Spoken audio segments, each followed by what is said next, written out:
Welcome dear students. हम लोग पिछले चैप्टर में बाबर के एडमिनिस्ट्रेटिव पॉलिसीज़ और उनके एडमिनिस्ट्रेशन के बारे में पढ़ा। आज हम लोग उनके बेटे जो नेक्स्ट मुग़ल शासक थे हुमायूं, उनके एडमिनिस्ट्रेशन के बारे में पढ़ेंगे। चलिए थोड़ा हम लोग ब्रीफ हिस्ट्री जान लें, बैकग्राउंड जान लें हुमायूं का, और कैसे राजगद्दी पे बैठे, कैसे क्या मतलब एसेंशन हुआ। तो बस ऐसे ही बहुत ज़्यादा डिटेल में कहानियाँ नहीं चलेगी। तो हुमायूं जो थे वो जो मुग़ल डायनेस्टी के जो रूलर थे उस टाइम पे, बाबर उनके बेटे थे और मुग़ल डायनेस्टी के सेकंड रूलर थे। हुमायूं का जो रेन था, जो शासनकाल था, वो बहुत कह लीजिए कि चैलेंजेस से भरा पड़ा था। कई जीत हुई और हार भी हुई, हम लोग को पता है।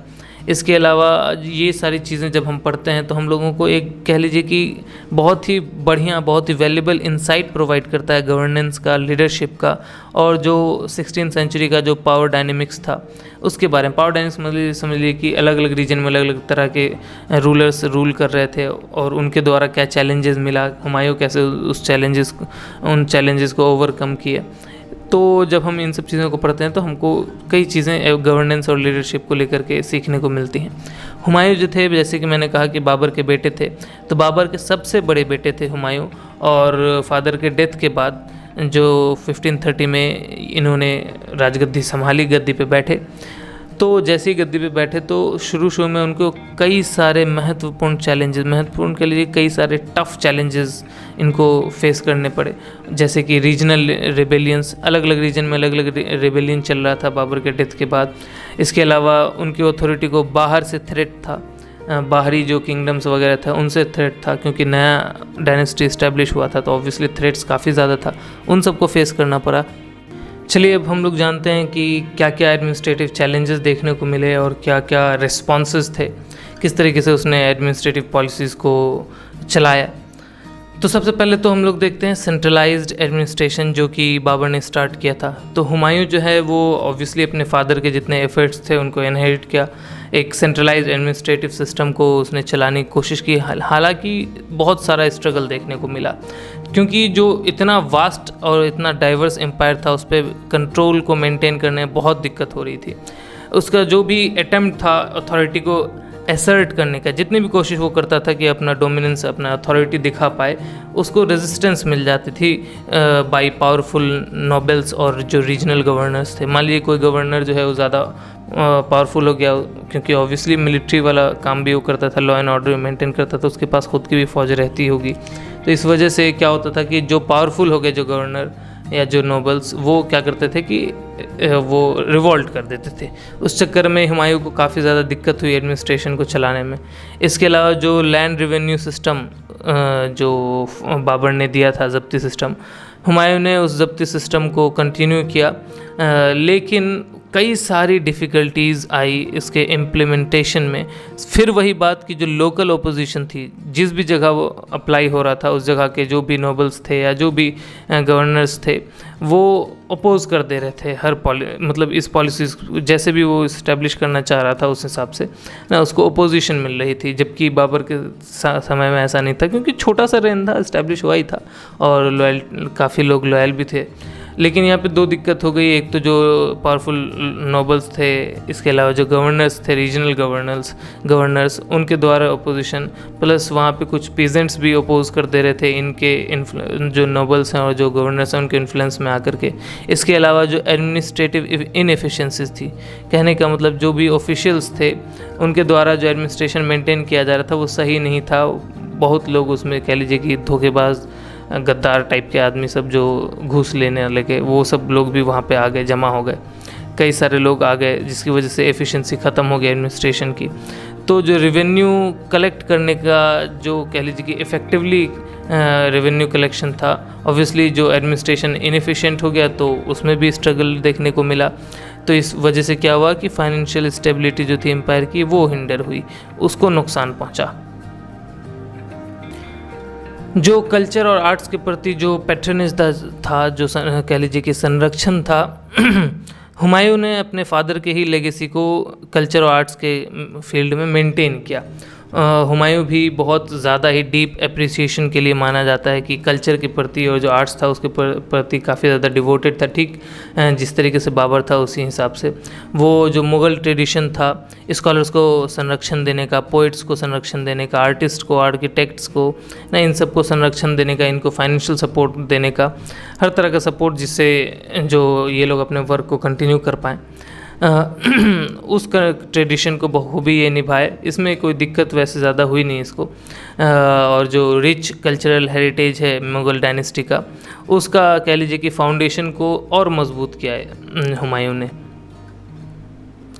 अब थोड़ा हम जानते हैं हुमायूं के एग्ज़ाइल के बारे में और थोड़ा रिटर्न के बारे में। देखिए, हुमायूं का जो शासनकाल था वो अचानक से हम लोग देखते हैं एक ड्रामेटिक टर्न लिया। अच्छा खासा चल रहा था शासन, अचानक से एक टर्न लिया और गद्दी से उसको उतार दिया गया बाई शेरशाह सूरी। शेरशाह सूरी ने 1540 में हुमायूं को हराया और उससे जो है तख्त वो छीन लिया और उस तख्त पे शेरशाह सूरी का शासन स्टार्ट हो गया। अब इस वजह से हुमायूं को क्या हुआ, कह लीजिए कि निर्वासन में, मतलब एग्ज़ाइल, बाहर निकाल दिया, क्योंकि ऑब्वियसली हार गया था तो भागा भागा फिरने लग गया। हुमायूं जो है कई साल जो है वो पर्शिया में घूमता फिरता रहा। अपने कई सारे जान पहचान के रूलर्स जो थे वहाँ के, उनसे असिस्टेंस मांगता रहा, उससे मदद मांगता रहा। इस तरीके से धीरे धीरे इकट्ठा करता रहा अपने फ़ौज को। इसके अलावा इसी टाइम पे जब वो घूम रहा था, अलग अलग जगह जा रहा था, तो उसने कई सारे वैल्यूबल लेसन्स सीखे गवर्नेंस के। क्योंकि हारा क्यों था, क्योंकि ऑब्वियसली वो एडमिनिस्ट्रेशन बहुत अच्छे से नहीं चला पाया और कई सारे खुद के गवर्नर उसके जो है वो रिबेल कर गए, तो एक वीक पोजीशन पे था इसलिए हार गया। तो जब ये पर्शिया में घूम रहा था उस टाइम पे उसने काफ़ी अच्छी अच्छी सीख ली गवर्नेंस के बारे में और जो स्टेट क्राफ्ट है, जो शासन कला है, उसके बारे में जो भी वो बाहर सीखा था। और फिर हम लोग देखते हैं रिटर्न होने के बाद वो इन सबको यहाँ पर अप्लाई करता आता है। फिर जब शेरशाह सूरी का डेथ हो जाता है फिर आता है, फिर जो सूरी डायनेस्टी के जो रूलर थे उनको हराता है और फिर से मुग़ल डायनेस्टी इस्टेब्लिश होता है। चलिए अब थोड़ा जान लेते हैं जो उसका दूसरा शासनकाल स्टार्ट हुआ और जो एडमिनिस्ट्रेटिव रिफॉर्म उसने लाया उसके बारे में। तो देखिए, हुमायूं जो है 1540 में हार करके चला गया था, अलग अलग जगह घूम रहा था, बाहर अपने पर्शियन एलाइज को जोड़ते जा रहा था, अपनी फौजी बनाए जा रहा था। और 1545 में हम लोग देखते हैं शेरशाह सूरी का डेथ हो जाता है। तब हुमायूं आने का सोचता है और आते आते तक में, समझ लीजिए कि आते आते तक में और हराते तक में 1555 हो जाता है। हुमायूं का फॉर्चून जो है वो चेंज किया 1555 में, जब पर्शियन एलाइज की मदद से उसने मुग़ल थ्रोन को वापस जीत लिया। ठीक है, उसका दूसरा शासनकाल स्टार्ट हुआ और इस बार वो डिटरमाइंड था कि जो भी एडमिनिस्ट्रेटिव शॉर्टकमिंग्स उसके पिछले शासनकाल में रहा था उसको रेक्टिफाई करने का, उसको चेंज करने का, जो भी गलती रही। ठीक है, एडमिनिस्ट्रेटिव रिफॉर्म्स देखिए उसने क्या लाया। जब वो दूसरा शासनकाल में था तो हुमायूं जो है वो सेंट्रलाइज्ड एडमिनिस्ट्रेशन को और ज़्यादा मजबूत करने की कोशिश किया और ज़्यादा लॉयल लोगों को उसमें लाया, मेरिट के बेस पे प्रमोशंस को वापस से, मतलब उस पर ख़ास कर इन्वॉल्व होकर के ध्यान देने लगा। रेवेन्यू कलेक्शन को इम्प्रूव किया, लैंड मैनेजमेंट को इम्प्रूव किया, क्योंकि पिछले शासनकाल में जो है उसने ये बहुत सारी गलतियां की थी, नज़रअंदाज की थी, जिसकी वजह से इस बार नहीं करना चाह रहा था। एग्जाइल्स में जो भी लेसन्स उसने जो भी सीखे थे बाहर के इस अलग अलग स्टेट्स में, वहाँ के लेसन्स को यहाँ पर एम्प्लॉय किया, जिस भी तरह का प्रॉब्लम था उसको टैकल किया। लेकिन कि इसका शासनकाल बहुत ज़्यादा नहीं रहा और 1556 में हम लोग देखते हैं कि एक अनटाइमली डेथ हो जाता है। कहने का मतलब 1555 में वो जीता और हार्डली 6 मंथ्स के रूल के बाद उसका डेथ हो जाता है।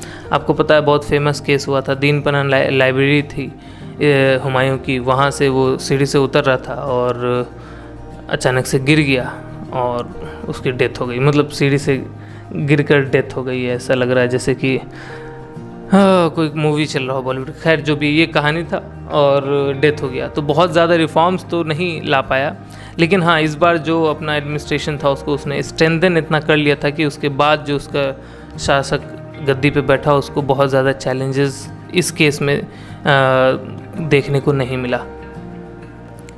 अब चलिए थोड़ा हुमायूं के लेगेसी और उसका क्या इम्पैक्ट पड़ा उसके बारे में थोड़ा सा जान लें। हुमायूं का जो एडमिनिस्ट्रेशन था उसमें हम लोग अगर कहें उसके फ़ीचर क्या थे, तो उसके फ़ीचर थे कि उसको बहुत ज़्यादा स्ट्रगल करना पड़ा कंट्रोल के लिए।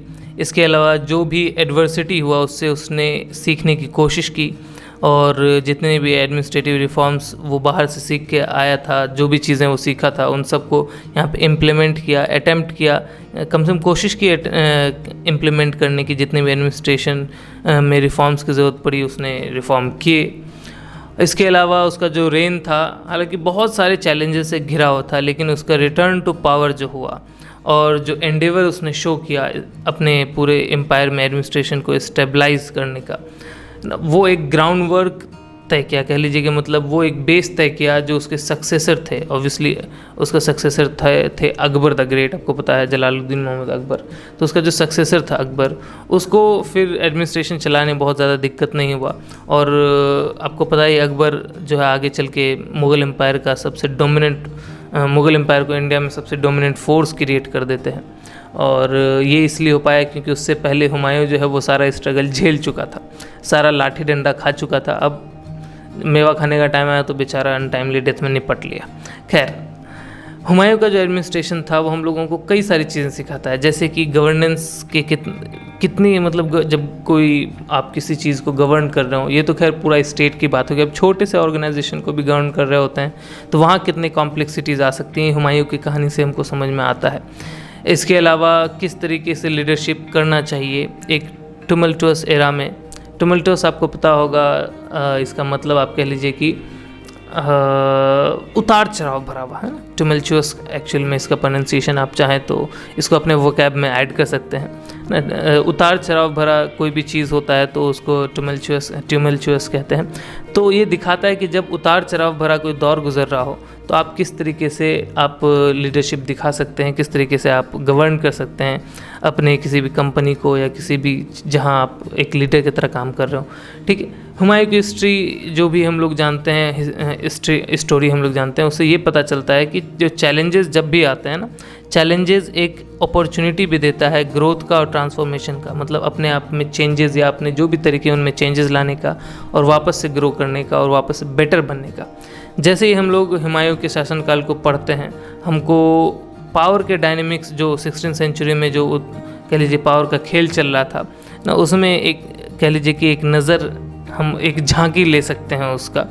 और थोड़ा बहुत झांकी हमने देखा भी किस तरीके से ऐसा सूर्य आता है और फिर उतार देता है गद्दी पे से, और उसके बाद फिर क्या चीज़ें सीखता है हुमायूं, वो सारी चीज़ें बताता है कि आपको जब भी आप चैलेंजेस फेस करते हैं तो हार के नहीं बैठने का, बल्कि आपको सीख लेने का है कि क्या गलती हुई और उसको कैसे बेटर कर सकते हैं। खुद को टाइम दीजिए, सीखने का टाइम दीजिए ना। तो ये कहानी हमें कह लीजिए कि एक लाइफ लेसन भी देती है और गवर्नेंस का तो लेसन देती ही है। इसके अलावा जो एडेप्टेबिलिटी है उसका इम्पोर्टेंस बताती है। अगर आपने बदलते समय के साथ अपने आप में चेंजेस नहीं लाए, अडेप्ट नहीं किया वक्त के ज़रूरत के हिसाब से, तो आप विलुप्त हो सकते हैं, ख़त्म हो सकते हैं। तो हुमायूं जो है वो अपने आप को अडेप्ट किया, इसलिए वो दोबारा शासनकाल में आ पाया और मुग़ल डायनेस्टी कंटिन्यू किया।